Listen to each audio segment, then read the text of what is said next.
जगन्नाथपुरी का रहस्य। आगामी दिनों में पूरे देश में रथ यात्रा का पर्व मनाया जाएगा। इस अवसर पर ओडिशा के जगन्नाथपुरी से लेकर गुजरात के अहमदाबाद तक धूम देखने को मिलता है।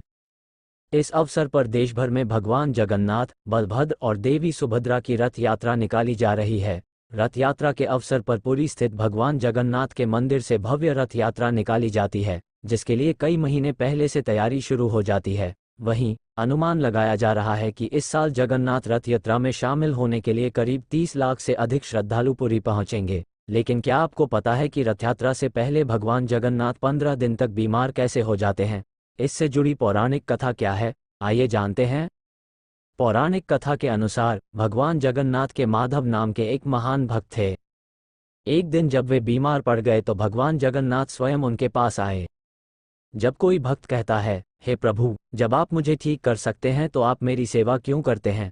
इस संदर्भ में भगवान कह रहे थे कि चाहे कुछ भी हो, हमें अपने भाग्य का सामना करना ही चाहिए। यदि अभी रुकोगे तो अगले जन्म में कष्ट पाओगे। भगवान जगन्नाथ भक्त माधव से कहते हैं कि तुम्हें जो कष्ट हो रहा है उसे अगले 15 दिनों तक सहना है, इसलिए ये पीड़ा तुम मुझे दे दो। मैं इस पीड़ा को भोग लूंगा तो तुम्हारा प्रारब्ध कट जाएगा। मान्यता है कि तभी से भगवान जगन्नाथ साल में एक बार 15 दिनों के लिए बीमार होते हैं।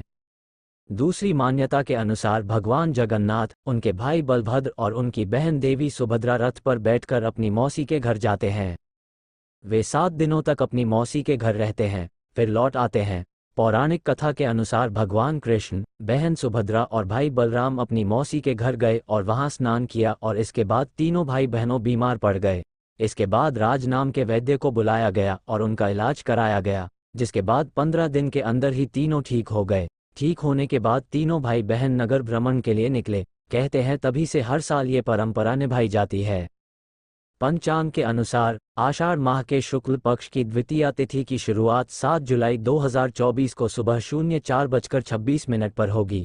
वहीं इसका समापन 8 जुलाई 2024 को सुबह 04:59 पर होगा। ऐसे में जगन्नाथ रथ यात्रा की शुरुआत 7 जुलाई से हो रही है।